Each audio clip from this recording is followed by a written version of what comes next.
ஒரு நிமிஷம் இருக்கு.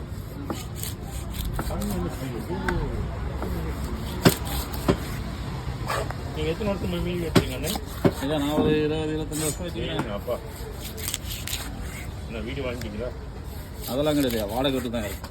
20 வருஷம் மீன் வெட்டுறீங்க, வாடகை எல்லாம் வீட்டில் இருக்குது. மீன் வச்சு வீடு எப்படி வாங்க முடியும்? வாங்குவா நீங்கள் தான் வச்சு மீன் நம்மளுக்கு கொஞ்சம் குடும்ப கஷ்ட சூழ்நிலையா எல்லாம் சரியாது. Don't worry. ஆனால் வாங்கியிருந்தாலும் வாங்கி தான் இருக்கலாம். நேரம் சரியில்லாத போயிடுச்சு.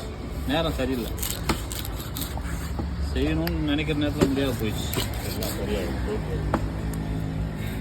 கடவுள் தொழில் கொடுத்துருக்காரு, நல்ல தொழில் தான், நல்ல வருமானம் தான், வச்சு படைக்கல.